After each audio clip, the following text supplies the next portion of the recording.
कृष्ण है, गोविंद है। इस कार्तिक महीने को इसलिए पवित्र माना गया है क्योंकि इस महीने में भगवान कृष्ण की बहुत सारी लीलाएं संपन्न हुई हैं। अन्य 12 महीनों में सबसे अधिक भगवान कृष्ण की लीला इस कार्तिक महीने में हुई है। इसी कार्तिक महीने में गोपाष्टमी के दिन भगवान कृष्ण ने गाय को चराना शुरू किया था। इसी कार्तिक महीने में दिवाली के दूसरे दिन भगवान कृष्ण ने गिरिराज गोवर्धन को उठाया था। इसी कार्तिक महीने में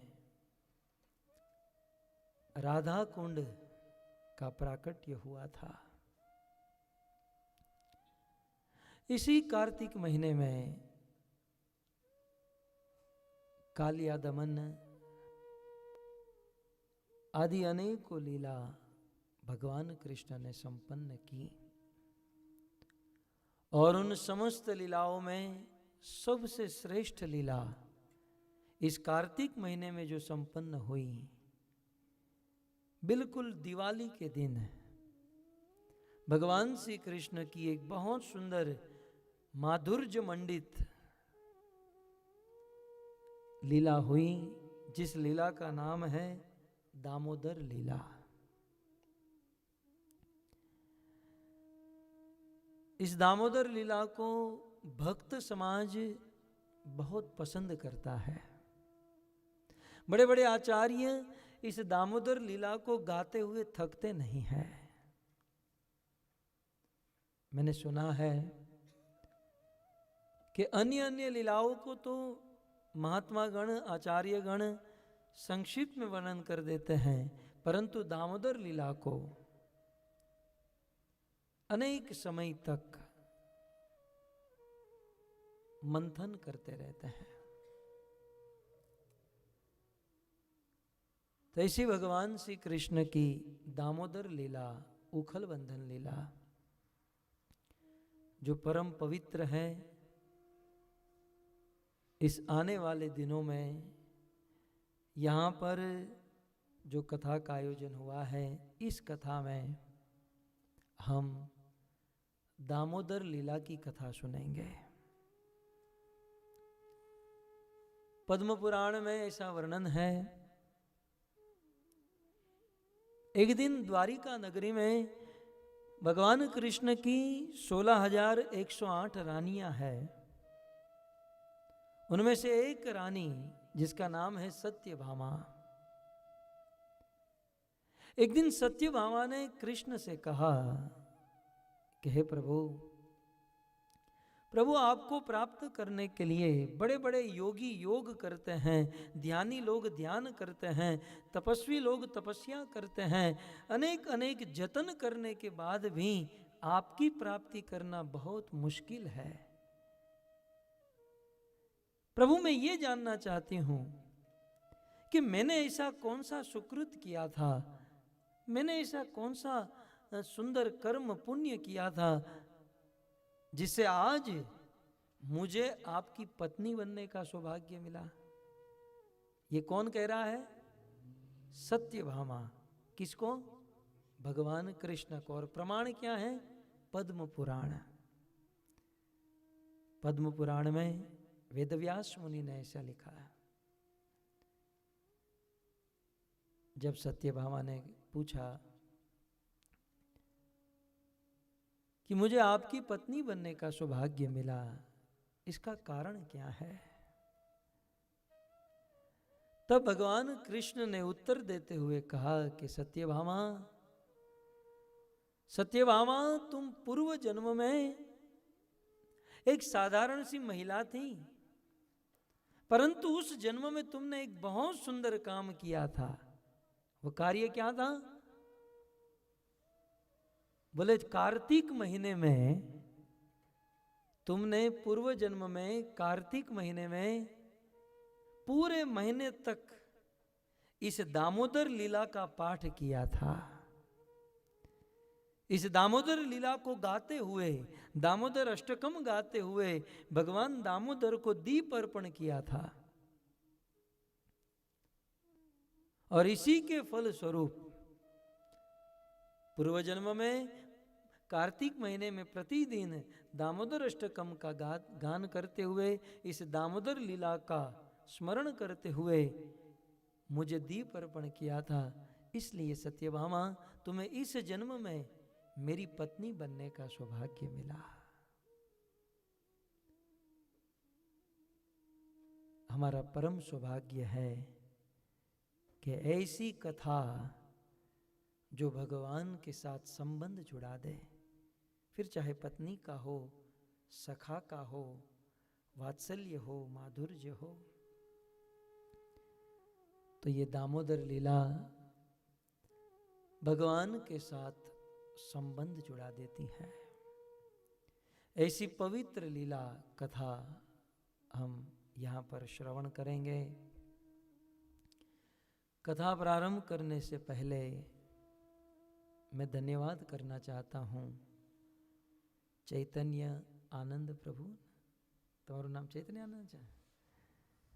चैतन्य आनंद प्रभु का पिछले कुछ दिनों से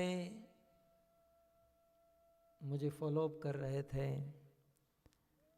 और तत्कालीन यहाँ पर भागवत कथा का आयोजन किए। उनके पास समय बहुत कम था, लेकिन फिर भी एक सर्वजन हिताय सर्वजन सुखाय कार्तिक महीना आ रहा है, भक्तों का पोषण होगा, भक्ति बढ़ेगी, इस भाव से तत्कालीन इस भागवत कथा का आयोजन किया। मैं जानता हूं कि चैतन्य आनंद प्रभु चिंता में तो होंगे कि प्रभु कम लोग आए हैं। आप जब कथा करते हैं तो हजारों लोग बैठे होते हैं।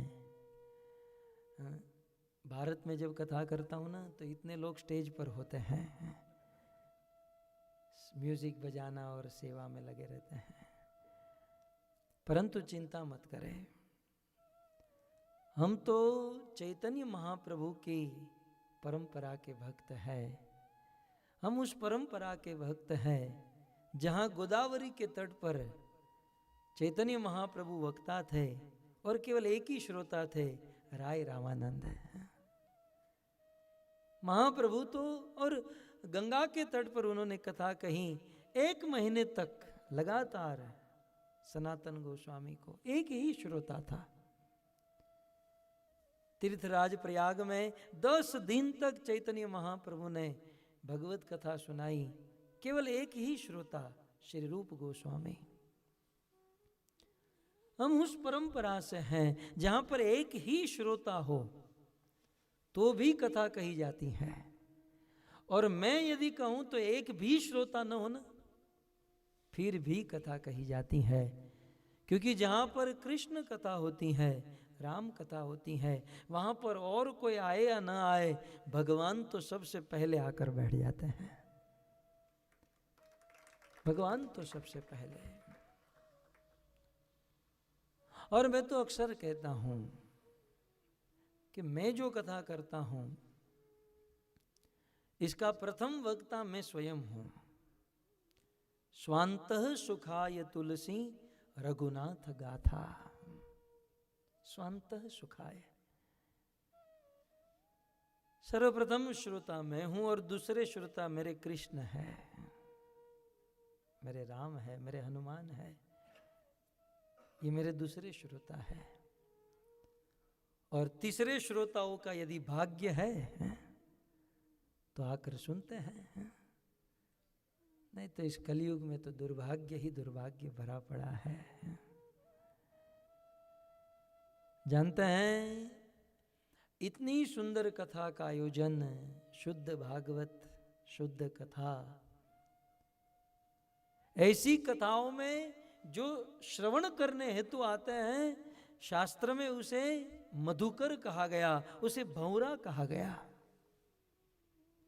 आपने देखा होगा भंवरा बहुत दूर होता है, परंतु दूर से सरोवर में जहां पर कमल खिला होता है, उस कमल की पराग में इतना आसक्त होता है कि दूर से भंवरा आता है और उस कमल पर बैठता है। संध्या का समय है, कमल बंद होने वाला है, भंवरा जानता है कि मेरे प्राण निकल जाएंगे, मर जाऊंगा, लेकिन फिर भी उस पराग रज को नहीं छोड़ पाता है, कमल में इतना आसक्त होता है। तो जो कथा श्रवण करने हेतु आते हैं, दूर दूर से आते हैं, उस भंवरे के समान है। और यह भी देखा गया है कि कभी कभी दूर से भंवरे आते हैं, कमल पर बैठते हैं, उनकी सुगंध लेते हैं, और कभी कभी उसी कमल के नीचे जल में जहाँ पर कमल खड़ा है वहाँ पर मेंढक बैठे होते हैं, लेकिन कमल का लाभ नहीं ले पाते हैं। तो जो लोग भगवत कथा सुनने हेतु दूर दूर से आते हैं, आचार्य चरण ने उसे भंवरा कहा, और जो निकट रहते हुए भी भगवत कथा नहीं सुन पाते, उसे आचार्यों ने मेंढक कहा। वो मेंढक है कि मामा बो मजा आई तुमने सोचा होगा, हाँ मेरा वो पड़ोसी मेंढक है, हम तो नहीं कह पाते हैं लेकिन इन्होंने कह दिया। वो मेंढक है। हमारे परम गुरु श्रील प्रभुपाद उपदेशामृत के प्रारंभ में ऐसा लिखते हैं,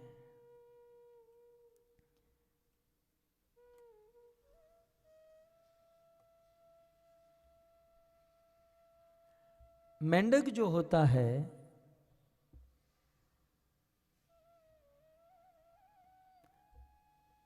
बरसात की ऋतु में मेंढक टर टर टर ऐसे आवाज करता है। तुम्हारा अमेरिका में देड़ का है मेंढक नहीं है खैर भारत में तो इस मौसम में, बरसात की मौसम में मेंढक होते हैं, और मेंढक की आवाजें आती रहती हैं, खास करके खेतों में। मेंढक का काल होता है सांप। सांप मेंढक को देखते ही खा जाता है। सांप में ताकत नहीं है कि वह मेंढक को पकड़ पाए, मेंढक बहुत दूर होता है। सांप में ताकत नहीं कि मेंढक को देख पाए, लेकिन मेंढक खुद ही टर टर करके सांप को बुलाता है कि हे काल आओ और मुझे खाओ। ठीक उसी प्रकार है, इतना सुंदर मनुष्य जीवन मिला है, भगवान ने इतने सुंदर कान दिए, इतने सुंदर आंखें दी, हाथ पांव सब कुछ ठीक दिया, इतनी सुंदर वाणी दी, लेकिन अपनी वाणी से जो भगवत कथा का गान नहीं करता और मात्र संसारिक चर्चाएं करता रहता है, आचार्यों ने उसे मेंढक कहा है। वो मेंढक है।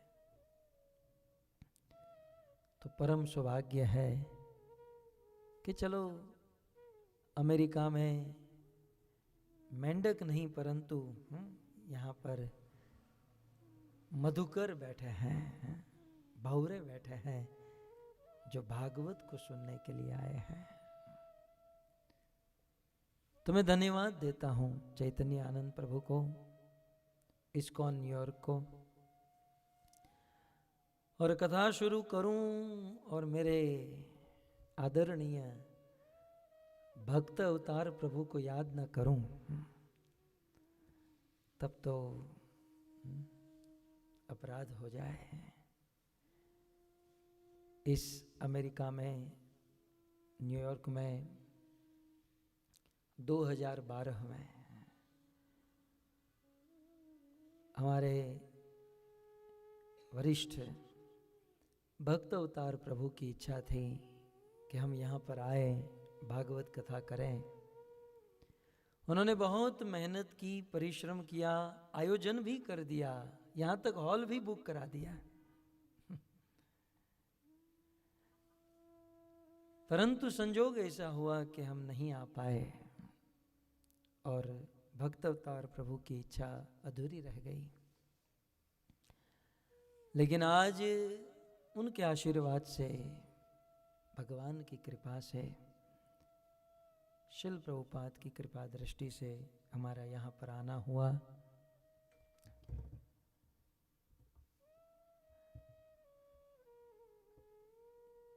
तो इस कथा के प्रारंभ में मैं भक्त अवतार प्रभु का भी स्मरण करता हूँ, वंदन करता हूँ। साथ ही साथ आप समस्त भक्तों को मैं सादर निमंत्रित करता हूँ। आप कहोगे हम तो आ गए हैं, अब निमंत्रण किस बात का? आप तो आ गए हैं, लेकिन आपका मन आया है या नहीं, ये तो परमात्मा जानता है। तो आपके अंदर जो आपका मन बैठा है, उस मन को मैं निमंत्रित कर रहा हूं कि संसार की यहां वहां की वस्तुओं से मन को निरोध करके, मन को हटाकर अपने मन को भागवत में लगाने का प्रयास करें। भागवत तो स्वाभाविक, भागवत ऐसा ग्रंथ है जिसमें स्वाभाविक अपना मन भगवान में लग जाता है। बस थोड़ा सा प्रयास करें, और इतना ही प्रयास के नींद न आए, बस फिर गारंटी मेरी है, नींद से बच जाइए। गारंटी मेरी है कि आपका मन पूर्ण रूप से भगवान में लग जाएगा। नमस्ते। ये माता जी यहां पर आई इसलिए मुझे याद आ गया, मैं आपको स्मरण करा दूं।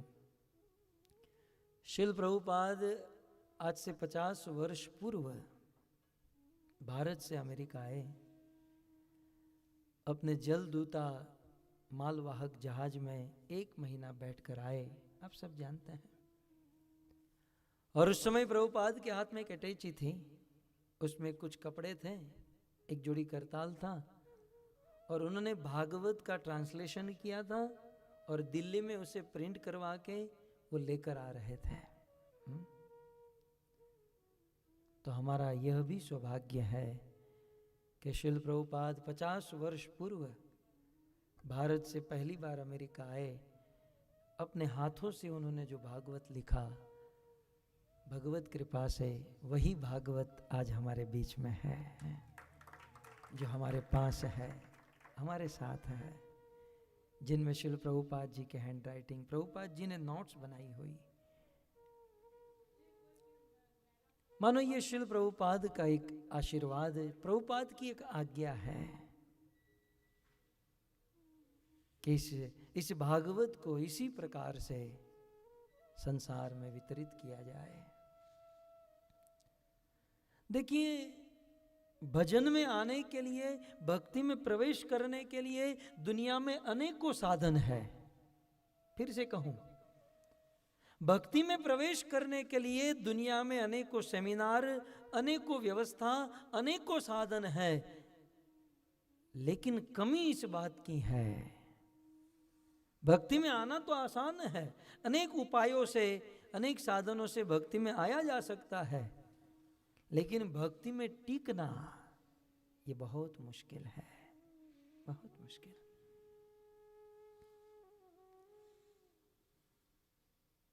बहुत मुश्किल है। और भक्ति में टिकने के लिए या भक्ति में प्रोग्रेस करने के लिए सबसे श्रेष्ठ साधन यदि कोई है तो वो है भागवत कथा का श्रवण। और इसीलिए दशाश्वमेध घाट पर परम करुणा वरुणालयी कली पावन अवतार श्री चैतन्य महाप्रभु ने कहा श्रीपाद रूप गोस्वामी को, माली हैया करे सेई बीज आरोपण, श्रवण कीर्तन जले कर ये सिंचन। जैसे किसी पौधे को उगाने के लिए, बढ़ाने के लिए उसमें रोज सिंचन करना होगा, रोज जल डालना होगा। ठीक उसी प्रकार ये भक्ति रूपी बीज हमको मिला है, परंतु इस बीज को बढ़ाने के लिए, टिकाने के लिए, प्रोग्रेस कराने के लिए हमें सिंचन करना होगा। और वह सिंचन क्या है? भक्ति में सिंचन क्या है? तो कहते हैं श्रवण कीर्तन। श्रवण और कीर्तन दोनों में श्रवण पहले है। भागवत का श्रवण मुख्य है, जिससे हम भक्ति में टिक सकते हैं या हम भक्ति में आगे बढ़ सकते हैं। मनुष्य प्रभुपाद की ये इच्छा थी कि इस प्रकार से गृहस्थ गण आपस में बैठकर भागवत का श्रवण करें।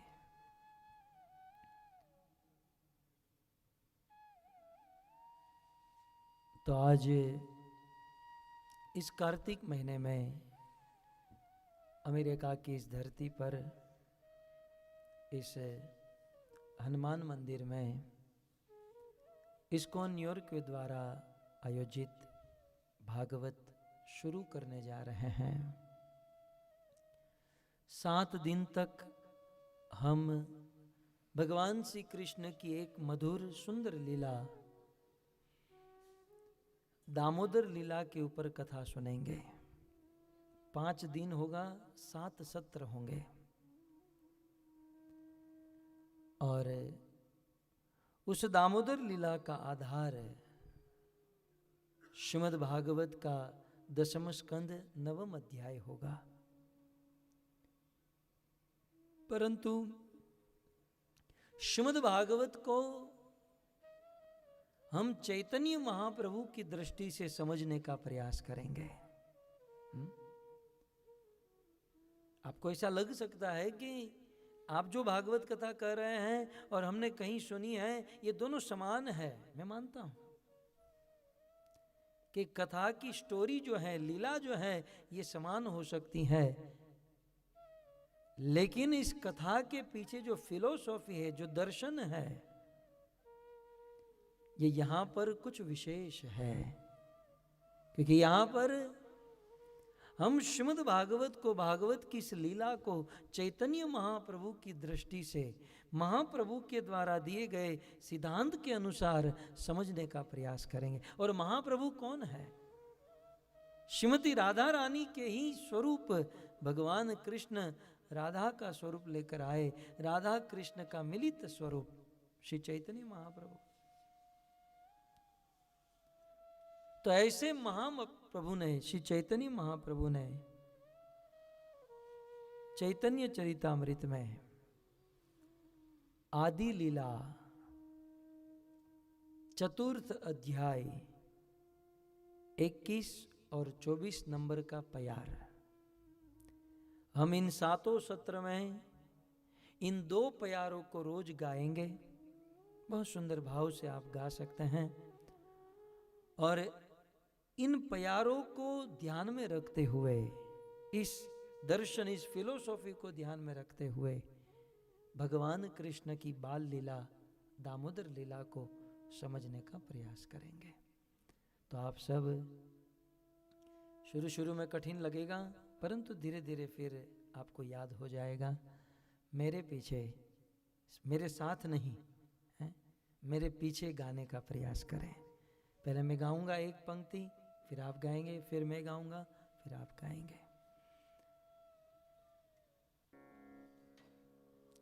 मोर, और हाँ, आपके पेपर में है, आप देख सकते हैं, फर्स्ट पेज पर।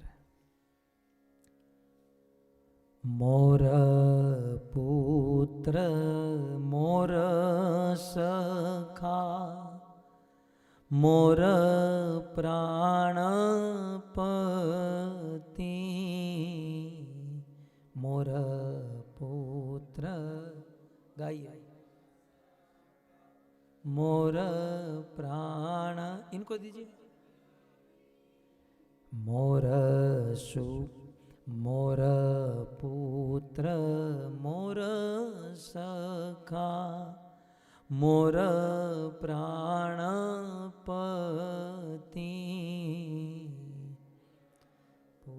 પુત્ર મોર સખા મોર પ્રાણ એ ભાવે કરે જે મોર શુદ્ધ ભક્તિ એ ભાવે કરે જે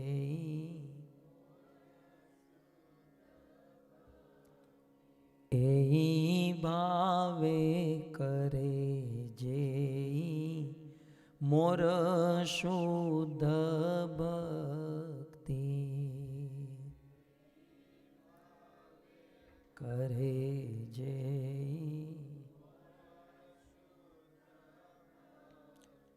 માતા મોરે પુત્ર ભાવે કરે ન બંધન ગાઈએ ભાવ છે પુત્ર ભાવે કરે ન બંધ માતા મોરે પુત્ર ભાવે કરે ન બંધન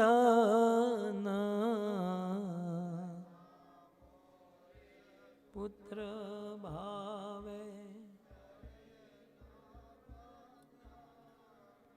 અતિહીન જ્ઞાને કરે લાલન પાલન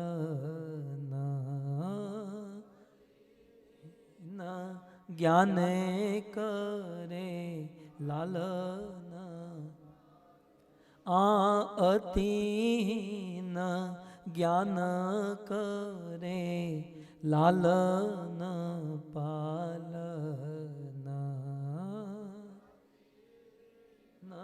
જ્ઞાને કરે લાલન મોર